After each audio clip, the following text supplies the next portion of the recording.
seolah-olah itu perkara yang wajib kita sama seragam semua. Padahal dalil-dalilnya berbeda-beda, ulama juga ikhtilaf. Nah, kalau membahas masalah khilafiyah di dalam hukum diangkat ke dalam khutbah Jumat, ini riskan. Gak bisa diselesaikan dengan khutbah Jumat, dia mesti kajian pengalaman. Kalau mau komparasi dalil, komparasi mazhab dan sebagainya. Jumat ini jangan dijadikan arena hujatan, hasutan. Gak suka dengan kelompok A, gak suka dengan kelompok B, diangkat di situ. Nah ini jadi malah memecah belah. Kalau kita masih dalam koridor Ahlus Sunnah wal Jamaah, kita harus mengangkat hal-hal yang bisa mempersatukan kita. Beda halnya kalau kita menjelaskan pada umat tentang aliran sesat. Nah, ini juga untuk mempersatukan umat supaya memiliki apa? Imunitas, memiliki kekebalan. Ya, menjelaskan yang sesat dalam khutbah Jumat penting, sebab itu orang berkumpul banyak untuk menjelaskan apa? Wa kadzalika nufassilul ayat wa litastabina sabilul mujrimin. Allah di dalam Quran menjelaskan ada dua jalan. Ada sabilul mukminin, ada sabilul mujrimin. Jalan orang beriman yang lurus, ihdinas siratal mustaqim. Rasul, para sahabatnya, para keluarganya, ulama yang soleh itu sabilul mukminin.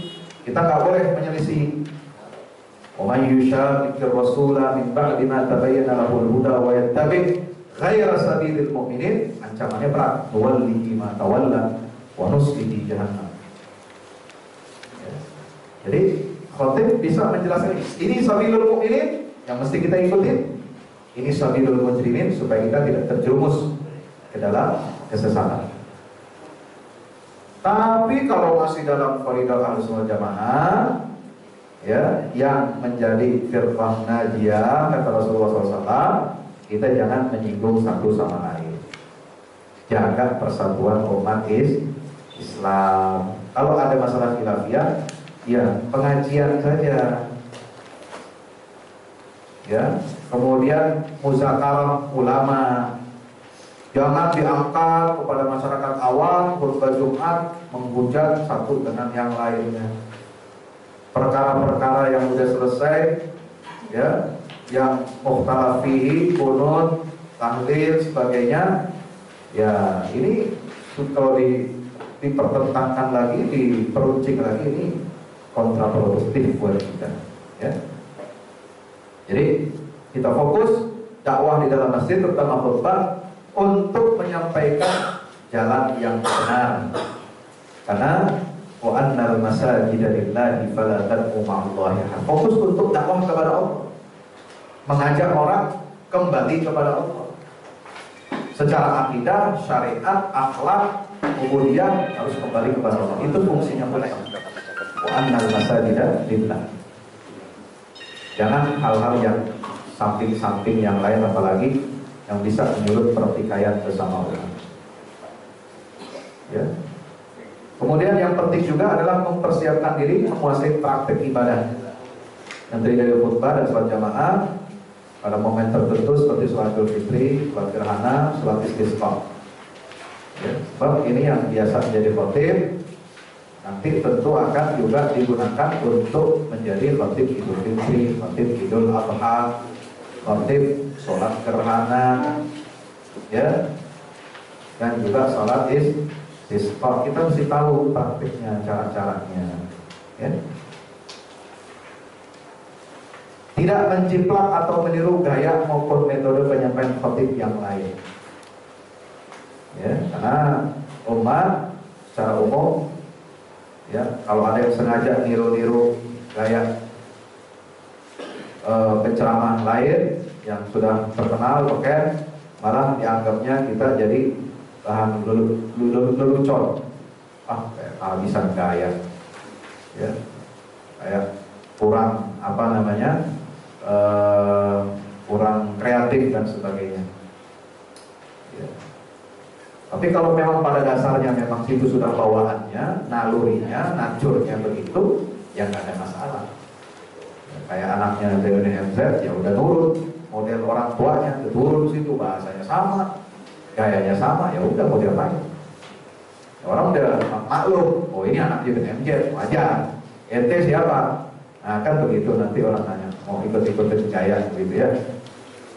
Kemudian memberikan tarbiyah, mengadakan perubahan secara bertahap, ya, mengawali dakwah dari perbaikan akidah, kemudian baru bertahap memperbaiki kehidupan sosial umat, dimulai dari islahul akidah, lalu meningkat menjadi islahul ijtimai dengan panduan Quran dan Sunnah Rasulullah. Baik, saudara, dan yang paling penting tidak hanya pandai memberikan gambaran penyakit atau fenomena menyimpang masyarakat, tapi juga memberikan obatnya atau solusi terhadap masalah-masalah yang dihadapi oleh umat. Wallahu a'lam bishawab. Assalamualaikum warahmatullahi wabarakatuh.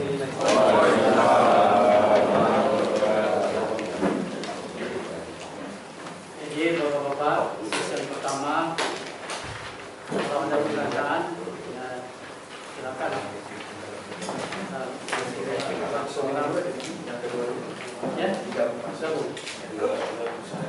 Jadi sesuai dengan dakwaan yang Ustaz narasumber, ada dua materi yang akan diberikan. Yang tadi Pak Salim dan sekarang Pak Ustaz Universitas Ahmad Yani, yaitu mengenai fungsi peran dan alat aktif. Tadi pada salah etika ya. Terima kasih kepada Bapak. Nah, sekarang etika dan retorika penyampaian. Coba ada Bapak, silakan.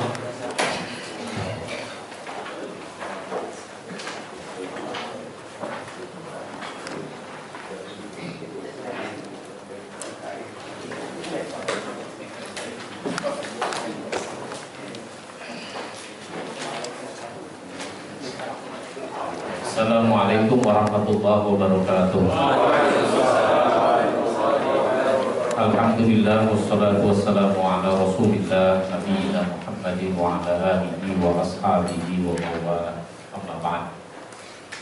Panitia penyelenggara, para peserta yang saya hormati, Ustaz Fahmi Salim yang sama-sama kita hormati, saya membantu para khatib, para mubalik dengan buku-buku yang saya tulis. Ada di luar sebagiannya. Ada buku khutbah. Saya menulis buku khutbah Jumat ada 4. Ada buku materi dakwah seperti 170 materi dakwah pilihan, 160 catatan materi dakwah. Ini sifatnya membantu. Ada buku khutbah Idul Fitri, Idul Adha, ada buku untuk kultum Ramadan, sampai ada contoh-contoh bagaimana ceramah yang lucu tapi tidak ngawur, lucu tapi tidak rancu. Kalau kita ngasih ceramah itu kadang-kadang perlu juga dikasih bumbu. Ibarat masakan dikasih bumbu biar supaya sedap. Kalau khutbah mah nggak ada lucunya. Jangan, kalau khutbah jangan melucu. Khutbah itu serius. Rasul digambarkan kalau khutbah seperti komandan tempur yang lagi memberi instruksi kepada anak buahnya agar selalu waspada. Jadi ekspresinya itu ekspresi serius kalau khutbah. Lantang suaranya, itu penting untuk dapat perhatian. Nah, ini retorika tidak hanya buat khutbah, tapi juga buat ngasih kultum, buat ngasih ceramah yang nanti kita mau bicarakan. Besok nanti ada praktek khutbah, setiap peserta berpraktek, sehingga nanti kita bisa evaluasi, bisa diberi masukan. Kalau kita menjadi khatib, menjadi mubalik, 3 kriteria ini harus kita penuhi. Ini yang pokok, kriteria umum. Pertama, memiliki kepribadian yang soleh. Seorang khatib, seorang mubalik haruslah orang yang soleh. Namanya bukan Muhammad Soleh, gak apa-apa. Yang penting orangnya soleh. Yang repot udah Muhammad Soleh, gak soleh. Dengan kata lain, dia bisa ditiru, dia bisa dicontoh, dia bisa diteladani. Yang tidak pantas diteladani oleh umat, itu jangan kita lakukan. Contohnya apa ya Pak? Kita melakukan sesuatu, tapi umat ini gak pantas niru sesuatu itu. Apa kira-kira contohnya? Hah? Apa Pak? Misalnya main gapan, domino apa. Oh, main domino. Main kartu. Berpakaiannya harus menutup aurat. Masa seorang khatib lari pagi pakai celana kolor? Gak pantas. Gak pantas ditiru oleh umat. Orang ngerokok pantas gak Pak?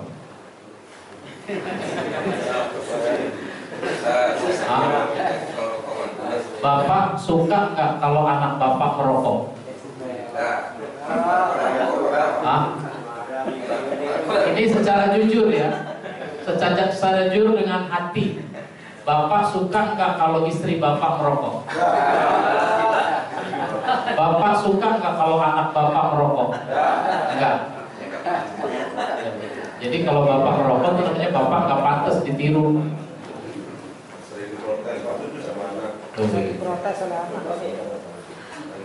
Makanya kalau seorang bapak merokok, dia tidak pernah melarang anaknya yang mulai belajar merokok.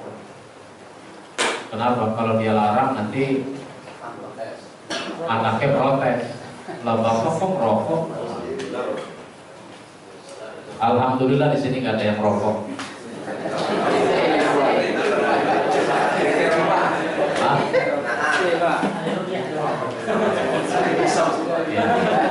Saya tidak bicara soal hukum, tapi saya bicara terlebih dahulu soal kepantasan.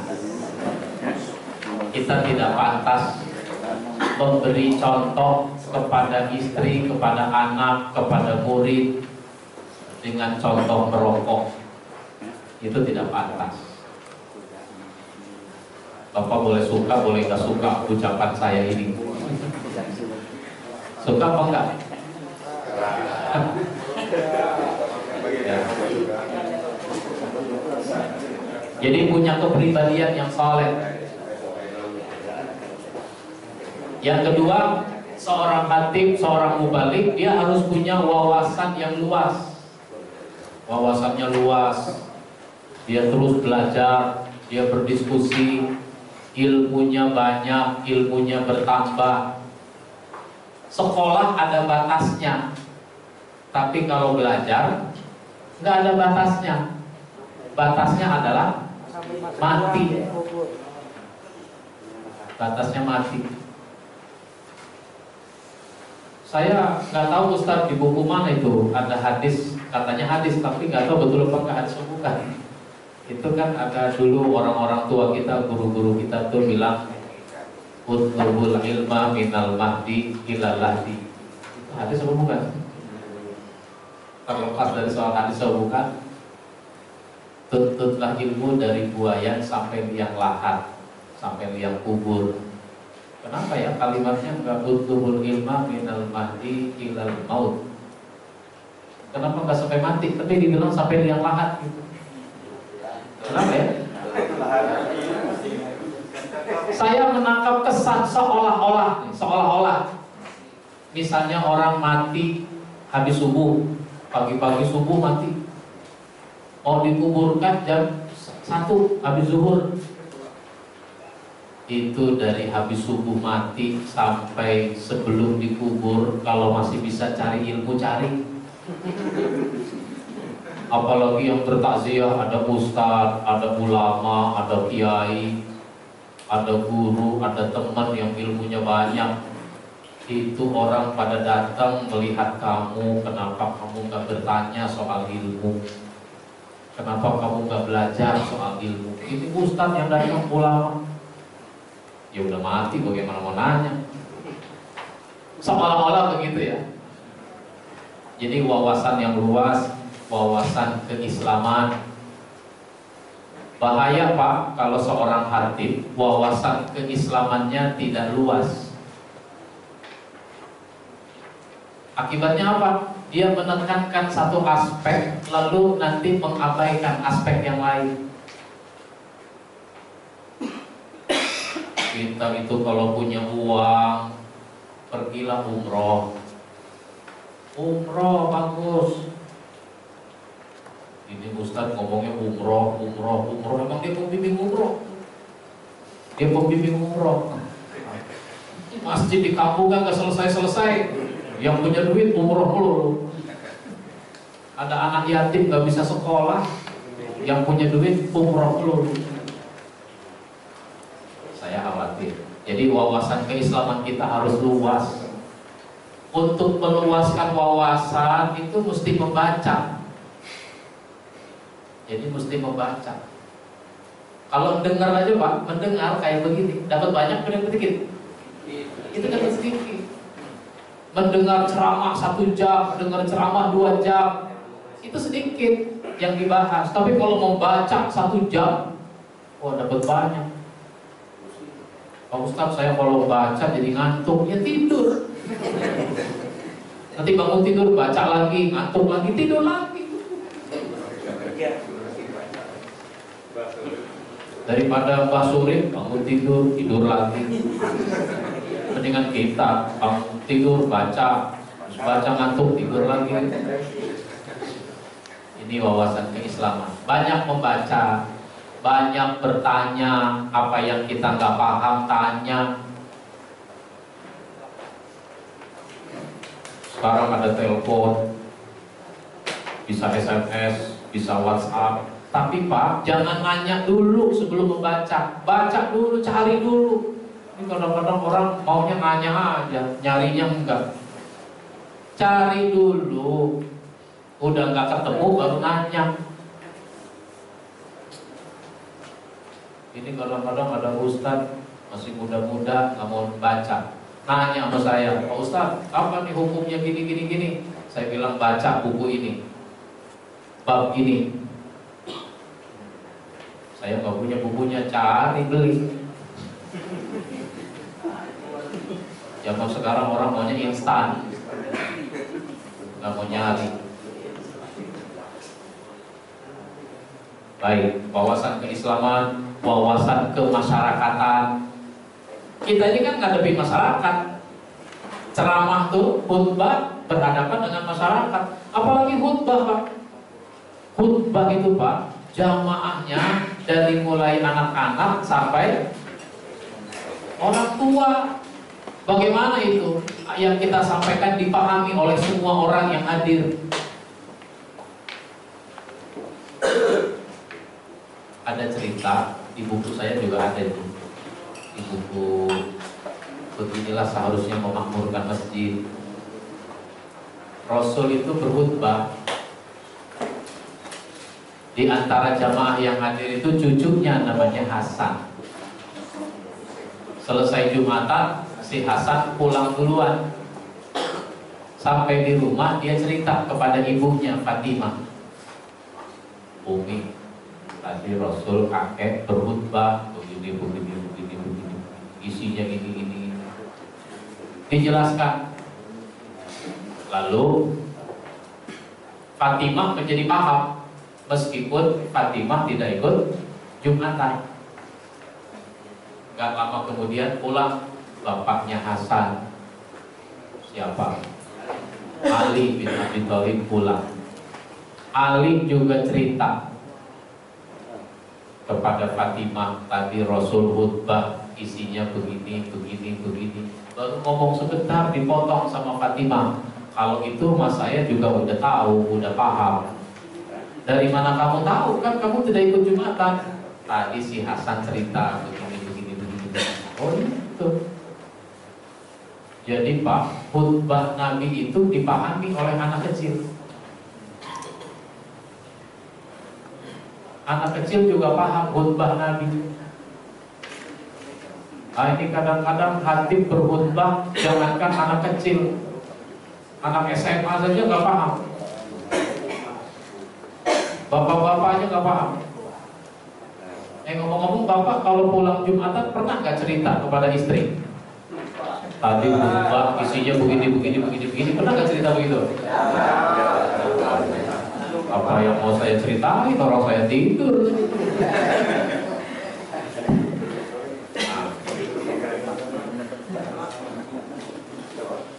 Jadi kita ini Pak berhadapan dengan masyarakat, jadi harus tahu jiwanya masyarakat, harus tahu wawasannya masyarakat, kita harus tahu ukuran kadar berpikirnya masyarakat, sehingga nanti kita mau bahas apa.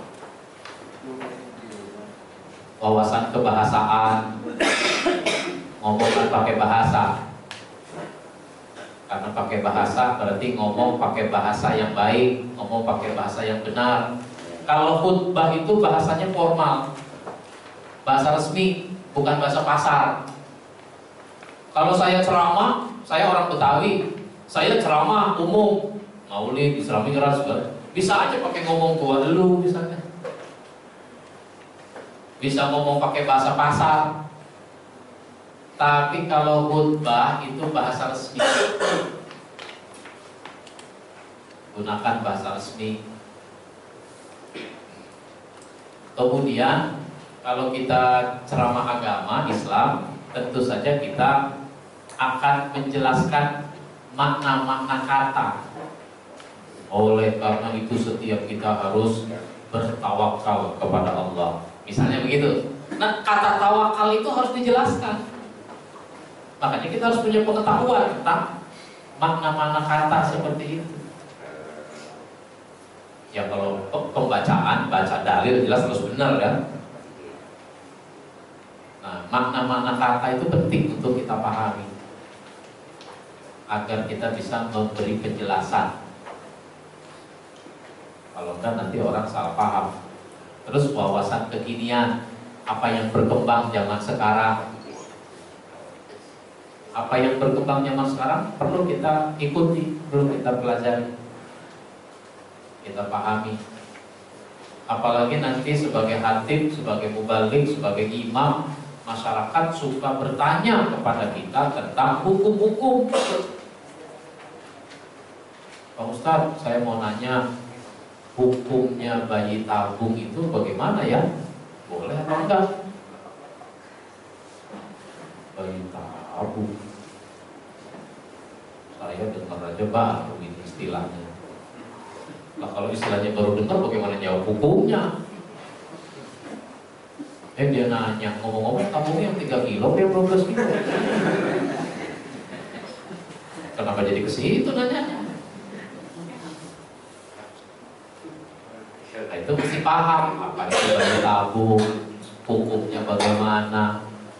Disitulah perlunya membaca, baca buku-buku soal jawab tentang agama. Ada bukunya Dr. Yusuf Qaradawi, Fatawa Al-Mu'asirah, diterjemahkan ke dalam bahasa Indonesia itu fatwa-fatwa kontemporer. Ada 4 jilid. Satu jilid itu setebal ini Pak. 4 jilid begini. Saya ada nulis buku 160 catatan materi dakwah itu 802 halaman. Itu contoh. Ada fatwa-fatwa MUI itu juga dibukukan. Ada keputusan Majelis Tarjih Muhammadiyah. Kalau di NU apa namanya? Bahsul Masail, Bahsul itu dibaca, dipelajari, menarik. Baik, lalu memiliki kemampuan dakwah yang baik. Bagaimana kalau kita ceramah yang baik, kalau kita khutbah yang baik, sehingga kalau kita khutbah orang tidak tidur. Ngomong-ngomong, banyak gak Pak kalau khutbah orang tidur Pak? Berapa banyak orang tidur ketika khutbah sedang berlangsung? 99%. Khotibnya doang yang gak tidur semua. Sampai kadang-kadang Pak, ini yang duduk paling depan, yang disebut Bilal tuh tidur Pak.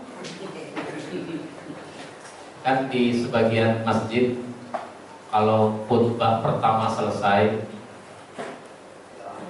Astagfiruh innahu huwal ghafurur rahim. Kan si Bilal biasanya baca salawat tuh. Dia tidur. Karena dia tidur, yang sebelahnya colek.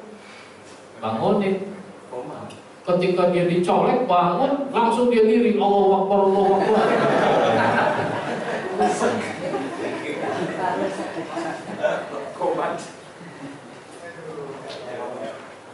Jadi perlu memiliki kemampuan dakwah yang baik. Nah, saya mau nanya Pak, khutbah yang menarik menurut Bapak yang bagaimana? Harus beda antara khutbah dengan ceramah ya. Sekarang khutbah dulu. Khutbah yang menarik menurut Bapak yang bagaimana? Singkat padat. Nah, singkat padat. Singkat itu berapa menit? 20 menit. Nah, standarnya maksimal 20 menit. Saya pernah khutbah di Masjid Raya Baitur Rahman, Banda Aceh. Saya diingatkan sebelum khutbah, Pak Ustadz, di sini khutbahnya 15 menit. Ya. Saya khutbah lagi di Masjid Universitas Syiah Kuala. Pak Ustadz, di sini khutbahnya 10 menit. Ya. Ya, ikuti kebiasaan saja. Kalau di Jakarta rata-rata 20 menit. Nah, yang repot kalau khutbahnya membaca, ada baca teks. Khutbahnya baca buku. Yang nulis buku nggak biasa khutbah, jadi dia nggak bisa ngukur berapa lama ini. Kan ada orang bikin buku khutbah tapi dia nggak biasa khutbah. Makalah aja yang dia sajikan, akhirnya panjang. Lah yang baca nggak bisa ngedit, nggak bisa motong-motong, panjang. Sampai jam 12:45 belum selesai. Orang udah gelisah. Jadi singkat padat. Padat itu ada isinya, ada kadar keilmuannya. Makanya kalau kita mau khutbah ini orang harus dapat apa dari saya? Dapat materi apa? Apalagi Pak? Singkat padat. Nomor 2, khutbah yang menarik yang bagaimana? Kalau saya Pak untuk ilmu Pak, saya paling sering. Menuntut ilmu itu yang paling panjang harus dibahas. Menuntut ilmu. Oh, jadi khotibnya harus menuntut ilmu.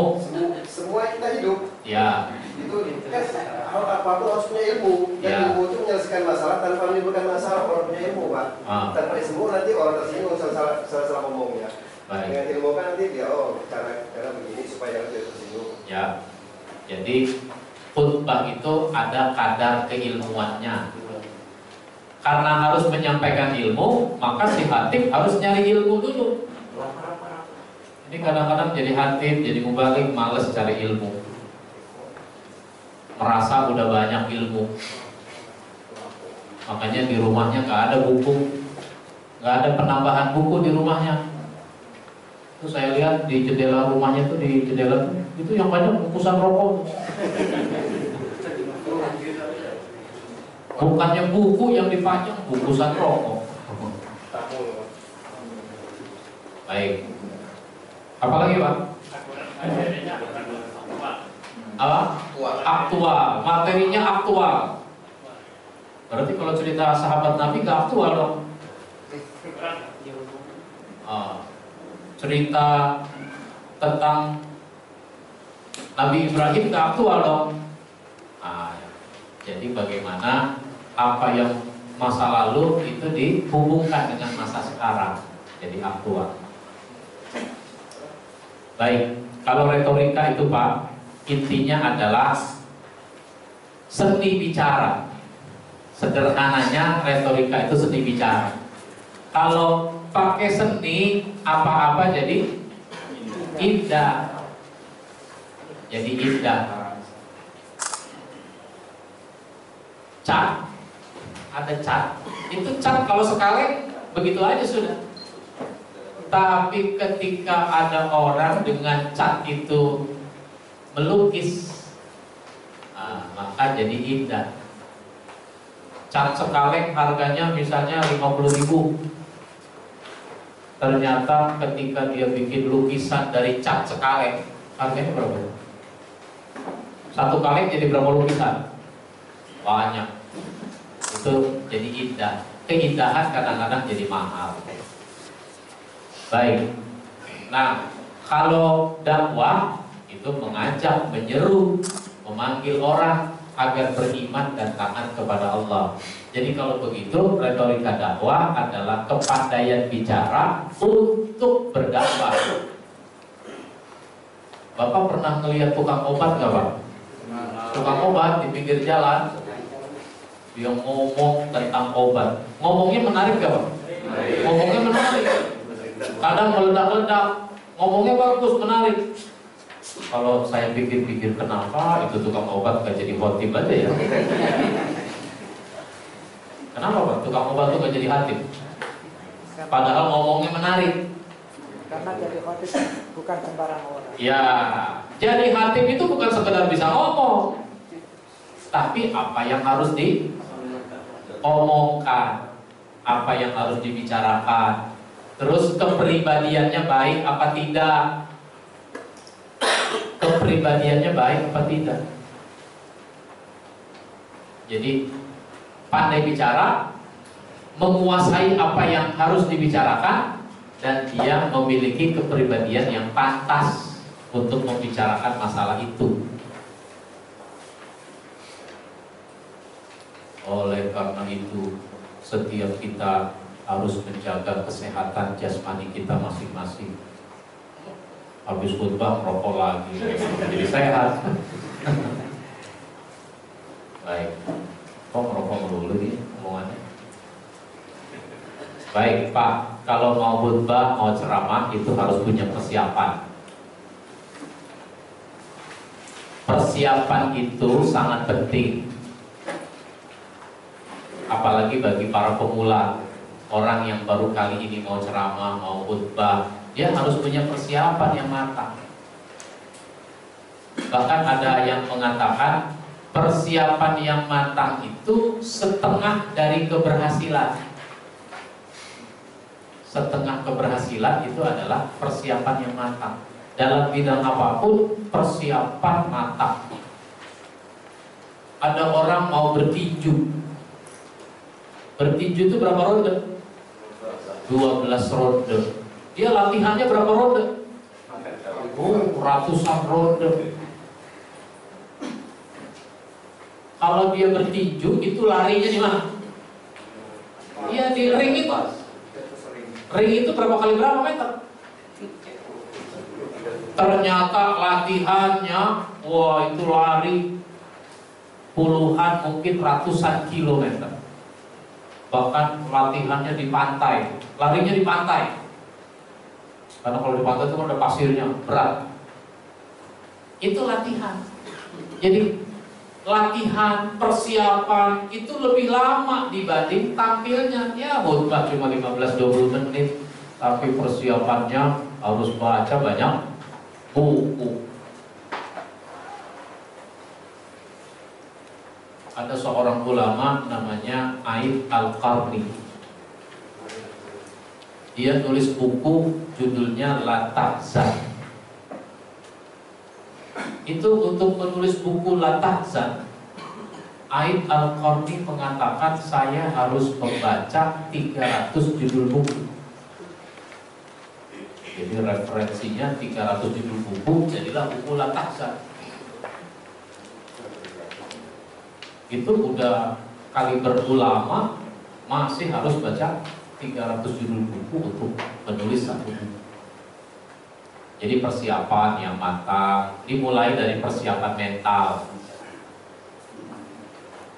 Persiapan mental dengan menumbuhkan ke dalam jiwa kita rasa percaya diri yang tinggi. Intinya saya bisa, saya mampu. Itu persiapan yang memadai, persiapan mental. Yang paling pokok yang ingin saya pertegas adalah nomor 3 tuh. Kalau nomor 1 kan kita sadari tanggung jawab yang mulia. Dakwah ini kan mulia, jadi hatim itu mulia. Ngasih ceramah agama itu mulia. Karena apa? Melanjutkan tugas Nabi. Dakwah itu melanjutkan tugas Nabi, makanya mulia. Karena ini pekerjaan mulia, imbalannya juga besar. Imbalannya besar, Pak. Dakwah itu imbalan besar. Tapi kalau bicara imbalan, jangan dulu bayangannya apa? Amplop, uang.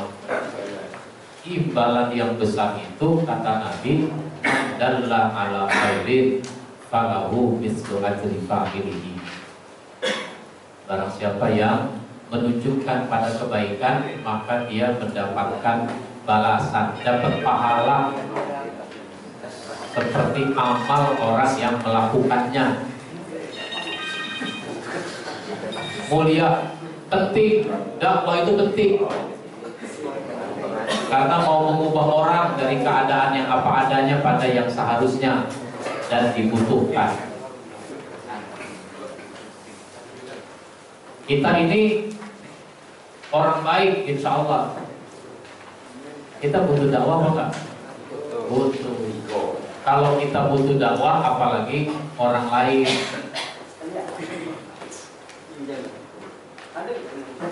Baik.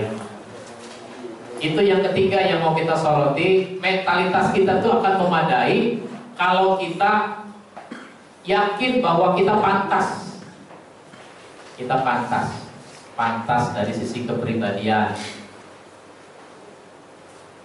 Saya mau ceramah tentang sholat berjamaah.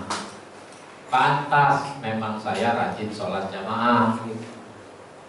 Lah kalau saya nggak rajin sholat jamaah, mau ceramah sholat jamaah jadi gimana? Itu nggak mantep. Ada hambatan di dalam jiwa kita. Seperti batu. Bukan batu akik, bukan. Batu itu, Pak, kalau dicemplungkan ke dalam air, kira-kira bagaimana? Tenggelam sampai ke dasar air. Tapi ternyata ada juga batu, kalau kita cemplungkan ke air, dia tetap berada di atas permukaan air. Batu apa namanya?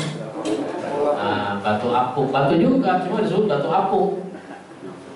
Ini omongan kita, kalau nggak sesuai dengan kepribadian kita, itu kayak batu apung tuh. Orang tidak masuk ke dalam jiwanya. Makanya ada istilah masuk kuping kanan, keluar kuping kiri. Masih mending juga sih, masih lewat. Ini masuk kuping kanan, keluar lagi dari kuping kanan. Masuk kuping kiri, keluar lagi dari kuping kiri. Dalam khutbah ini bilang apa? Oleh karena itu saya berwasiat, marilah kita tingkatkan ketakwaan kepada Allah Subhanahu wa Ta'ala. Takwa yang sebenar-benarnya, melaksanakan perintah Allah, meninggalkan larangannya. Orang mencibir dalam hatinya, ngomong takwa-takwa, dia sendiri nggak nampak peningkatan takwa. Utang sama saya belum pernah dibayar. Itu jadi hambatan psikologis. Makanya ada orang nggak mau ceramah, khutbah di kampung sendiri. Pak, Bapak ceramah ya, oh jangan. Bapak bukan bisa ceramah ya, bisa sih bisa. Tapi kalau ceramah di kampung sendiri kayaknya gak enak. Gak enak kenapa sih? Bongkar. Ya orang udah pada tahu kartu saya. Habis main kartu dulu ketahuan kartunya. Nah mantep ya. Apalagi ceramah di keluarga. Ada arisan keluarga, pengajian keluarga. Saudaranya minta ceramah tentang keluarga sakinah. Ya, keluarga sakinah. Orang nggak mantep. Jadi itu namanya hambatan psikologis, Pak, hambatan kejiwaan. Nah, terus dari sisi penguasaan materi. Penguasaan. Jadi materinya harus kita kuasai. Jangan ceramah, jangan ngomong tentang sesuatu yang kita tidak menguasai. Waktunya ada, tapi materinya saya nggak menguasai. Misalnya ada masjid minta Bapak ngisi pengajian, Pak Ustadz ngisi pengajian rutin selama 4 bulan, seminggu sekali. Tentang apa? Kami jamaah minta materinya tentang waris, masalah bab waris. Ini belum pernah belajar nih. Orang kampung saya bab waris. Aduh, bab waris saya nggak bisa kalau ceramah bab waris. Misalnya begitu. Ya kalau nggak bisa jangan. Kalau masih bisa belajar, belajar dulu. Oh boleh. Saya mau pelajari. Sedikit-sedikit sih tahu. Mau pelajari lagi biar supaya lebih matang. Boleh. Tapi kalau kira-kira nggak bakal bisa, jangan. Karena kadang-kadang ada orang sekedar paham buat dirinya, iya. Tapi kalau buat dibicarakan, dia nggak siap. Itu yang pokok, Pak. Nah, yang kedua, persiapan itu sesudah persiapan mental, itu persiapan materinya. Untuk persiapan materi, itu pahami latar belakang jamaah. Saya ini mau ceramah, jamaahnya siapa? Itu perlu tahu, Pak. Kenapa perlu tahu? Karena yang namanya jamaah itu spesifik. Kadang-kadang ada yang spesifik, ada yang khusus. Karena khusus, gak cocok tema yang mau saya bicarakan. Jadi temanya disesuaikan dengan keadaan jamaah. Materinya bisa bagus, judulnya bagus, pembahasannya bagus, tapi belum tentu cocok dengan jamaahnya. Contohnya gimana tuh, Pak? Saya mau ceramah tentang kewajiban suami istri. Itu bagus kata judulnya? Bagus tuh, kewajiban suami istri. Tapi kalau jamaahnya anak SMP bagaimana? Jamaahnya anak SMA bagaimana? Pengajian remaja masjid. Mereka terdiri dari usia SMP, usia SMA. Kira-kira cocok nggak? Bukannya nggak boleh, kurang cocok. Di situ perlu kita tahu latar belakang jamaah. Kalau di Jakarta, Pak, khutbah itu kan tempatnya beragam. Karena di Jakarta itu sholat Jumat tidak hanya berlangsung di masjid, tapi ada yang berlangsung di kantor. Sholat Jumat di kantor. Ada yang pakai aula, ada yang pakai tempat parkir. Nah, kalau ceramah di kantor beda dengan ceramah di kampung. Kalau di kampung ada anak SD, ada anak SMP, ada anak SMA, ada sampai orang tua. Kalau di kantor orangnya muda semua, Pak. Gak ada orang tua. Tuaan dikit pensiun. Oh, jamaahnya berarti 55 tahun ke bawah. Jarang, yang 55 juga jarang. Ya, 30 sampai 50. Nah, umur orang yang kita hadapi. Masalahnya beda tuh. Itu contoh. Jadi, pahami latar belakang jamaah. Ngomong nanti yang sesuai. Saya misalnya mau ceramah, temanya tentang kewajiban dan keutamaan bayar zakat. Bagus gak tuh? Bagus. Cuma kalau zamannya orang miskin semua, jadi gak cocok. Bukannya gak boleh, gak cocok. Yang kedua, baru menentukan masalah. Oh, kalau begitu saya mau ceramah soal apa? Tentukan masalah. Kalau sudah menentukan masalah, kumpulkan bahan. Kumpulkan bahannya, dalilnya apa, buku apa yang harus dibaca, baca koran, baca majalah, baca kisah. Kisah-kisah itu penting Pak, buat ilustrasi dalam ceramah, dalam khutbah. Kisah. Saya kalau ngasih ceramah 1 poin,